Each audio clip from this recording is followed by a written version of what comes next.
Three, two, one. Yo bar, what's up and what's happening? And welcome back to the second installment of the Adaption Nutrition Diabetes course. So guys, on the previous video, what we looked at was 5 myths that people get stuck with when they have diabetes, especially if they have just been diagnosed with type 2 diabetes or if they've been diagnosed that they are pre-diabetic. Once we debunked those 5 myths, then we were able to have a clearer understanding as to where we need to go with our diabetes. So in this second part of the course, what we're going to look at is how and why you got diabetes. So what I plan to do in this video, guys, at the beginning is be able to give you a clearer picture as to what the fitness industry, possibly social media, and also what medical science says about diabetes. I feel that this is really important because it gives you a clearer understanding as to how you developed diabetes. And so, as always, what we're trying to do is we're trying to achieve better blood glucose, better control of your diabetes, whether that's type 1 or type 2. And also, if you are type 2, either pre-diabetic or full type 2 diabetic, but we can actually try to reverse that through some of the lifestyle changes and habits that you need to be able to adopt.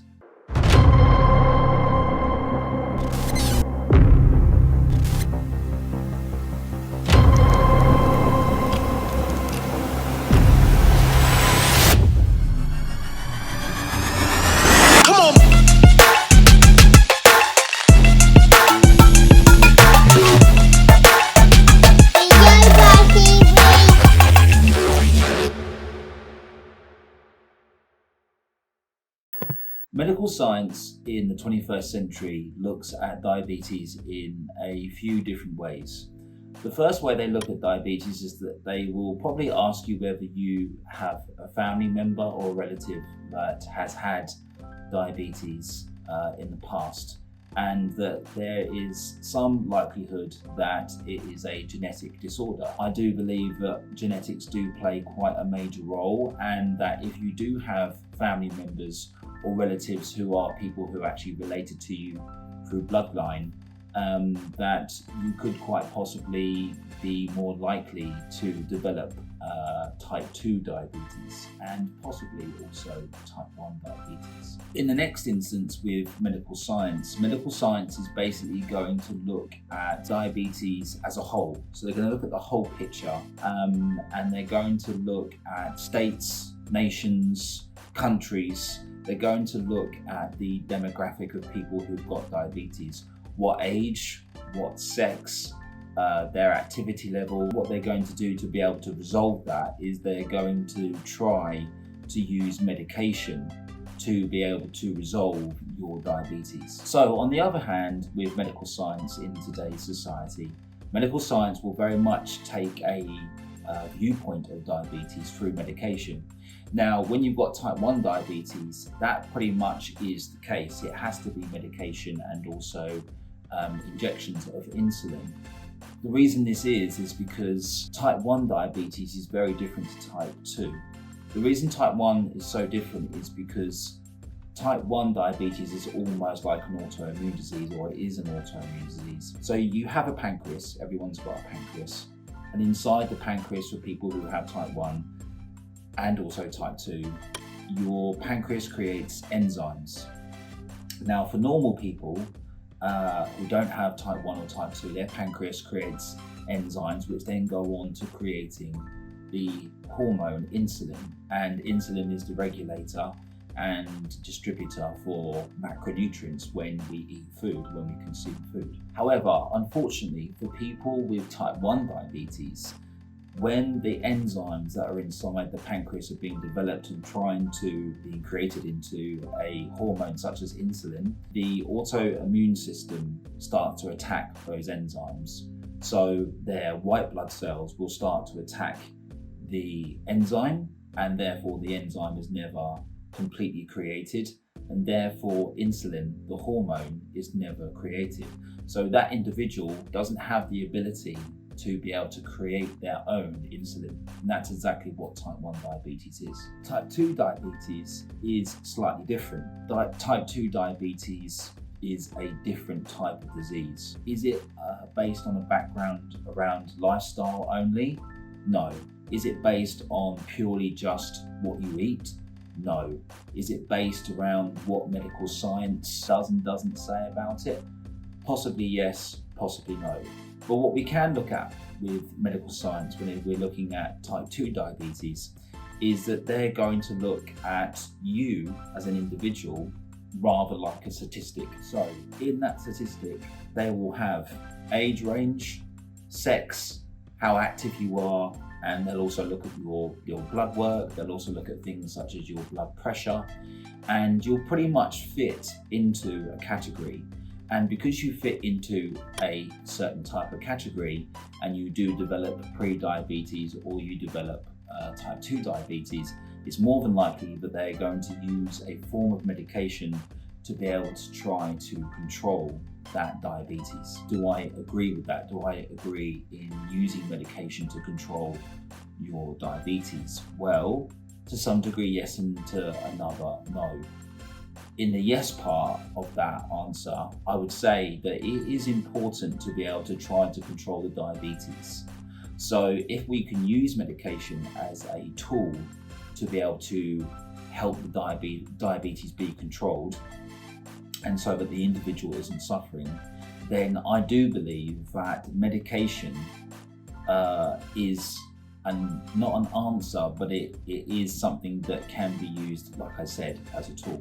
However, on the other hand, what I do feel about medical science is, although they have that tool, which is the medication, they're also not going to consider other factors that do come into reasons as to why you may have developed diabetes, and that's what we really need to look into as well. Okay, so you've got the medical industry. Now let's shift over to the food and fitness industry. The food and fitness industry will say that, you know, it's basically all based around your food and your exercise. Your diabetes has come because you're lazy or you don't exercise enough, or the reason why your diabetes has developed is because, you know, you eat too much, you have too much sugar in your diet, or you have too much rich saturated fats, and just generally bad processed foods. Now, are they going to play a part in that? Yes, of course they are.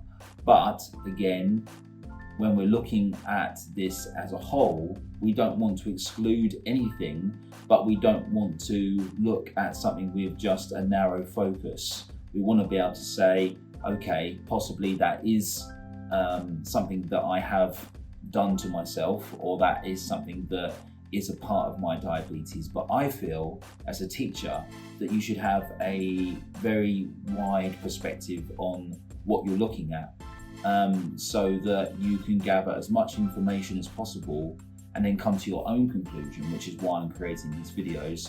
And once you've come to your own conclusion, then you can say, well, yes, okay, I do think this category, and this category do actually fit. I fit into those categories, and also it gives you a good idea as to where you need to go next. So some experts or some nutrition gurus are going to advise you to have a low-fat diet.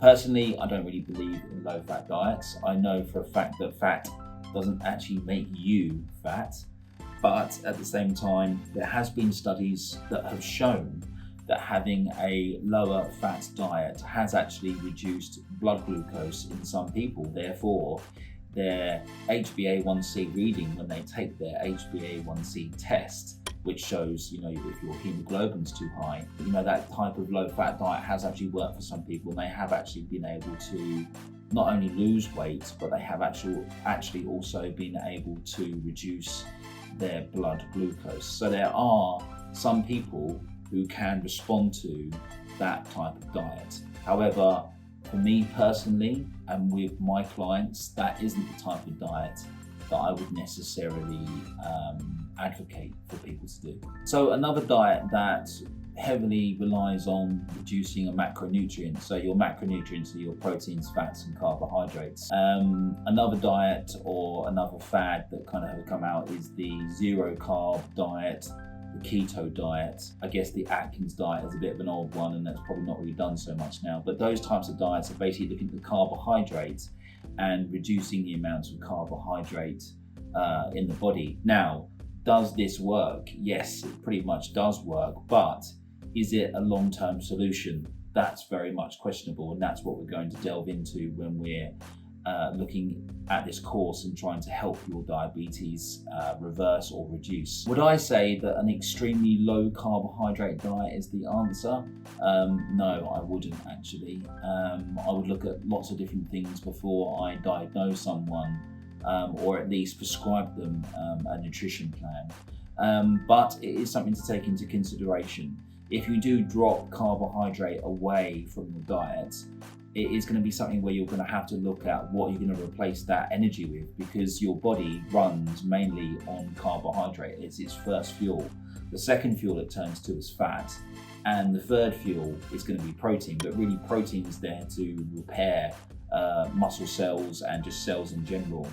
And carbs, proteins, and fats all have their roles within the body. So just to drop that one main macronutrient, which is carbohydrate, out of your diet completely can be quite dangerous, in my opinion. So therefore, do I believe that looking at a strict carbohydrate diet is the right thing to do? It can be for some people. It obviously has worked for quite a lot of people, but we want to look at sustainability. Is that necessarily the way to go? Because it needs to be sustainable for you. So we've looked at the medical industry, we've looked at the food industry or fad diets or diets just in general. Let's have a look at the fitness industry. So I am a fitness coach, and obviously I'm a part of the fitness industry, but I'm actually going to do myself a disservice here. Do I think that fitness is going to reverse your diabetes? No, not at all. What you do need to understand about just weight in general and how your body functions is that doing a lot of exercise isn't going to lose you weight. So let's just step away from diabetes for a brief moment here. Doing a lot of exercise, vigorous exercise, is not going to lose you the weight that you're trying to lose. If you're trying to lose half a stone or 7 pounds or 3 kilos, 4 kilos, doing huge amounts of exercise isn't actually going to help you much. It will lose a little bit of weight initially, because if you go from not doing a lot of exercise to then starting to train harder, then yes, you are going to lose some weight because you are expending more calories than you're used to. But eventually that will start to slow down, and eventually it will probably start to stop. So doing exercise isn't going to help you drop that weight, and it's not going to reverse your diabetes. What it is going to do, it's going to help your insulin sensitivity, because your insulin is going to become more sensitive because you're exercising. It's also obviously going to make you fitter. It's going to make you stronger. It's going to have a massive effect on your cardiovascular system, which is really important as well. And it's just going to make everything work a lot better. You know, it's going to help things like stress, and we're going to talk about stress in a moment, and dealing with things like anxiety, dealing with things such as social pressures. They all go into it. This is all quite a big mixing pot of different things, but in general, do I feel that exercise is the absolute answer to any type of diabetes, type 1, type 2? No, I don't. And anyone who's got type 1 diabetes will tell you that, you know, managing your sugars and managing your insulin is very difficult when you want to take up exercise, because exercise obviously is burning more sugar, it's burning more glycogen, because you're moving more, you're doing more. So again, is exercise going to be something that's going to reverse your diabetes, whether it's type 1 or type 2? No. So we have looked at a few different industries, and we've looked at what their overall thinking is when it comes to diabetes. Now let's look at something which obviously isn't an industry, but let's look at something like sleep. Sleep is definitely one of those things that's going to help your diabetes.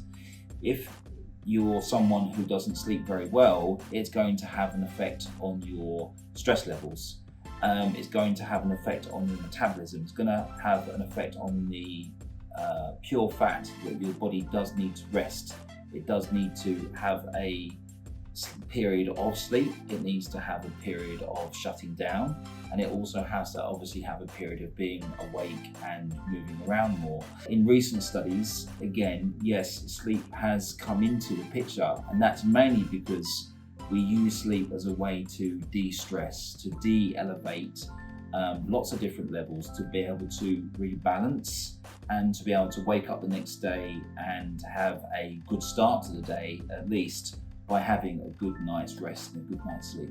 So guys, before I wrap this video up, let's have a look at one more piece of the pie, if you like.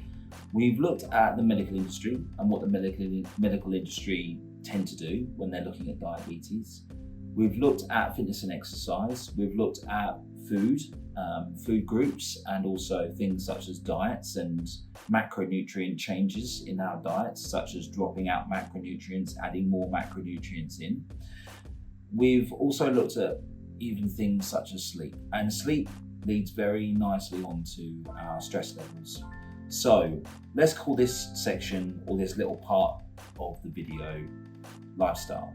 Let's look at our lifestyle. So our lifestyles today seem to be a lot more stressful. So I'm 34, okay? And when I was younger, there weren't really anything like mobiles around. We had like these old Nokia 3210s and everything was pixelated. I couldn't even have an image on my phone when phones first came out, okay? So a phone back then wasn't necessarily something that I was really that worried about. Like, I could call someone, I could text someone, whoopty shit. Much of a kind of a big deal. Now, your phone is an absolutely massive deal. You know, it's something that even I am guilty of, having that on me all the time. And I think that, you know, for people who are not necessarily struggling, but you know, you're trying to keep on top of things, I think your phone, your device, and the way that the world seems so interactive with you as an individual now does actually help to add to your stress levels. I think it can also create anxiety, and I think that anxiety basically comes from the fact that we feel that we're not good enough. And how does that relate to diabetes? What's that got to do with? Well, what it's got to do with is the fact that your management of your body, your management of your stress levels, your management of your mental well-being all comes into this conclusion of what we're trying to look at in this section. And so therefore I feel that stress, anxiety, and the stress hormone cortisol is definitely something that is going to debilitate you if you don't manage it well enough. And what I mean by that is that having stress, or being stressed, or having too much cortisol in your body at any given time when it's not needed is definitely going to have an effect on your diabetes. Not managing your stress levels is going to do a number of different things, and I'm not going to bore you with that, but one of those things is too much stress, too much cortisol in your body will affect a lot of different things, a lot of different patterns in your body. It will affect your mood, it will affect the way that you're able to cope, and having too much of one thing, such as a steroid hormone, is going to really start to imbalance and change the tables against you, okay? So what I want to look at in this course is how to be able to cope with stress, or at least be able to look at how we should manage stress better. Because what we're trying to do is we're trying to aid naturally our diabetes, either type 1 or type 2, but especially our type 2. Because if you are type 2, then it is a lifestyle disease that you have created. It's definitely something where you've created this disease, and I know you didn't mean to, but you have done because of your lifestyle. And your lifestyle encompasses all those things that we've previously spoken about. So the medication and the science industry, and how medicine deals with diabetes. We've looked at the food, we've looked at exercise, we've looked at sleep, but we are looking at lifestyle as well. And I feel that when we're looking at lifestyle, the thing that's the most glaringly obvious is stress. And a lot of people now say mental health, whereas even 5 years ago, I don't think that mental health was such a big thing, but now mental health almost seems to be a label for everything. I've got mental health. I think 10 years ago it would have been, oh, I'm stressed. oh, now I've got mental health. But I'm not saying that it's not that, but what I am trying to say is, how are you going to deal with that? How are you going to cope with that? Because if you haven't got type 2 diabetes, it wouldn't matter. If you're not coping with it very well, then it is obviously going to affect your health. But if you have got type 2 diabetes, and it is a lifestyle disease, it's a disease of the metabolism, it's a metabolic disease, you definitely need to take your lifestyle, your habits into account. So guys, let's just very quickly delve into that a little bit more. What is cortisol? Cortisol is a hormone, it's a steroid hormone, and without boring you to tears, basically it's created by your adrenal glands, and what happens is that if there is too much cortisol, it starts to break things down too rapidly, such as muscle tissue. If there's too little of it, it can have other negative effects as well. But what we're trying to look at is the fact that if we have too much medication, if we have too much exercise, which is negatively going to impact us, if we have too much of the wrong food, or if we have too much of what we think is the right food or we think is the right diet, but it isn't necessarily something that you have researched or you've tested on yourself to see if it is the right thing, that could also be a wrong thing too. When we're going into sort of the area of looking at the category of lifestyle, we're looking at sleep, rest, activity, and probably also social comes into it massively. Of course it does. But we are looking also at the hormones and how the hormones are going to be affected and imbalanced. So sleep is a big way to be able to reduce your stress levels. It's also a massive way for your body to be able to manage and cope, rebalance, reset before the next day begins. And then also what we want to look at is how we're going to manage that. Now, what's really interesting is that when we're looking at stress or we're looking at lifestyle, those other things, those other elements that we've spoken about today actually come into it. Because if you look at your exercise regime, well, that is part of your lifestyle. Good exercise regime helps you to manage your stress levels. It helps you to manage your anxiety. It's going to make you a little bit more tired, so you're actually probably going to sleep better that evening when you come to rest. It's going to help you settle down before you actually turn to sleep.